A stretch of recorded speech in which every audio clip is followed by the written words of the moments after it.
So Ellen DeGeneres joining us. I think right now I see the phone line ringing. We're going to put her up this morning. Lots to chat with Ellen about. She's got Season 8 kicking off on NBC4 at 4 o'clock. Good morning, Sunshine. Oh, good morning to you. How's it going? I'm good. How are you? Oh, it's great. It's been a very busy day. I almost got your notes confused with my Jersey Shorecast notes, but I figured it out here. Oh, really? Yeah, we had them on earlier, and I'm like looking down at the questions going, why is Tan Jim Laundry on Ellen's page? No, that's not important to me. No. It's not, but fashion shows are. I saw you catwalking. I was actually, the term is walking. I thought it was catwalking also, Ryan, and it's just walking. It is walking. That's okay. old school. So don't show up to a fashion show and say catwalk. I'd like to catwalk. But it's the line that I actually can't do. I fall. My feet don't go in a straight line like that. Well, mine didn't either. Mine. It was insane though. It was really fun, and New York was crazy. And I just had one city to go to, Ryan. You've been everywhere. Yep. Haven't slept in 10 years. So a couple of things I want to get to business here. Season 8 starts weekdays, 4 o'clock, NBC. You can see the Ellen DeGeneres show. The Gaga and the meat dress. Now, I know you guys chatted, and you're vegan. We all know, and we read about this, and I've seen the quotes. But honestly, really, truly, what were you thinking when you were looking at that carcass? Well, I knew she was coming over in it because I knew we were right next door. I started over there with presenting the first award, and then I ran over, and then as people were able to come to us, Justin Timberlake and everybody else, we just kind of were hearing what was happening, and they said she just accepted her last award wearing a meat dress. And I knew about the meat bikini because we were kind of prepared for the joke about the vegetable bikini that I was going to give her. The kale-kini, yeah. Yeah, and so I was like, can she please change, because this is going to be very awkward, and this is a daytime show. It's not the VMAs. She's going to show up doing this, and then it's going to air tomorrow during daytime, and she's sitting, on my show in a meat dress, and it's going to be weird for her. And I mean, whether you're vegan or not, it's just weird to be sitting next to somebody wearing slabs of meat on their head and their body, and it's gross, even if you eat meat, it's gross. But for you personally, I know it was more than gross. Yeah, because it's not like the meat thing. It's more of that how that comes about. Right. It's not like I'm a vampire and I'm seeing, what is it, light? Whatever they're scared of. It's not like, it was just more of the what I understood went into those things hanging on her. And so it was sad for me, and I wish that, I just want people to be more educated and understand what they're doing. So my show is not a controversial show. My show is about entertainment, and I didn't want to make her feel uncomfortable. She was on a high from winning all those awards, and I didn't want to do that to her. I didn't want to do it to my audience, so I just kind of, brought it up in a light way and then made the joke about the vegetable bikini and let it go. But it was really hard for me to deal with that, and then I released a statement, the next day, kind of.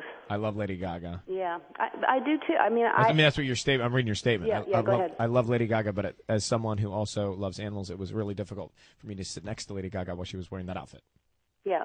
That's part of your statement. Yeah, and I do. I really do like her as a person, and I like her music, and I think that I can separate those things, and I don't really judge people on how they live their life. I think she's a good person, and she doesn't mean any harm, and so. But that was just a weird, I knowing you was like, oh my God, how is she going to have that interview and look her in the eye? But right. But well done, and I like what you said about entertainment, because I like to do the same thing. I never want to be controversial, really, either. It's like we're here to entertain, and this is escapism, and that's what we do for a living. But yeah, I know that people like that, and I think that some people are drawn to that drama, and I think it would have been good pickup, and it would have been of all things, that was just a huge storm waiting to happen, and it could have. And I just thought that's not what I do. That's not what I ever want to do. And it was a challenge for me. And I always think things are presented to you for a reason. And it was it's like, what are you going to do with this? And I just I just stuck to what I wanted to do, which is let her feel good and enjoy the night that she was having. Well, speaking of things happening for a reason, I just played your joke about American Idol being renamed Randy, which made me laugh out loud. Was that a tough decision for you? And we've never really had a chance to talk about it publicly, but you broke up with me. Well, I did break up with you, Ryan, but it wasn't you. It was we were in a group relationship.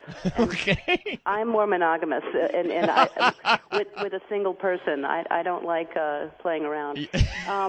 You know, it was fun, and you, of course, I love the moments that we had, but it was a really hard thing for me to do for many reasons, and I just think that these kids are really taking it so seriously for me to make a joke every single time when they're really waiting. Really, all they're waiting for is constructive criticism, not true, honest criticism. Just they want to be praised, and I found it really difficult to watch them, you know, have their dreams shattered and on national television, and I couldn't make a joke every time. If I made a joke that was not directed at them, like, you know, with the bagpipe guy getting separated from the parade, when something like that comes up, that's fun for me. That's just a funny thing, not directed at them. But it was just hard. I didn't want to walk that line. At what point did you, in your mind, feel that or decide that? Honestly? Yeah. The first day was a tough day. The first day was a pretty tough day because it was just a reality, you know, check for me to go, oh wow, this is a whole different machine over here, because there were and also it was the first day and I learned the very first day Simon quit, and I thought, oh, this is how does this work now? Because I thought he was there for a while, and I thought we were going to play around and have fun because his persona is one way and mine's another, so we were going to play with that, and we never really got to do that, and it was just a whole different machine over there. It was like, you know, my show is run in a very singular way, and it's my show, and then I went over there, and it was a lot of different components, and like I said, it was really hard because I watched these kids go. This is not just television. Like, they really, really are thinking their lives are going to change right now, and my words are going to matter. And I was like, oh, this is hard. Mm-hmm. Ellen DeGeneres with us. Well, you know, we spoke privately, and you know that I love you, support you, miss you. You don't need me, obviously, but I say that meaning I need your help to promote the new season, so I'll be calling. What's happening? What is happening? When are they going to announce? I'm going to announce it now. You are? Yeah. Go ahead. I can't. But what is happening will happen very shortly. Yeah? Yeah, very shortly it will happen. And when it does, I'll come over and tell you all about it. Good, because that was the thing, too, was like, how am I going to go on the road and do, which I think is the most important thing, the auditions. First auditions. Well, you know, I literally was sitting in my office the other day with as all people do, and you kind of look at your calendar and you go, okay, here's what's happening this month. And I looked at my calendar and realized, oh God. So what I do is everybody gets to travel with me. It's a circus, you know, and we do the show from the hotels or the venues or wherever. But you to do a talk show like that, it's impossible. I don't know how you would do it. Yeah, the more I realized, well, and the more we were kind of running out of time too, because they hadn't set these schedules. That's right. There's no way I can do it. I can't be on the road and do my show, and so. And when do the auditions? When do those start? So I know that we leave soon for auditions, so they must make an announcement shortly. We leave when? The 23rd or 4th? 5th, 6th, yeah, 26th? the 25th or 26th, something like that. So it's coming soon.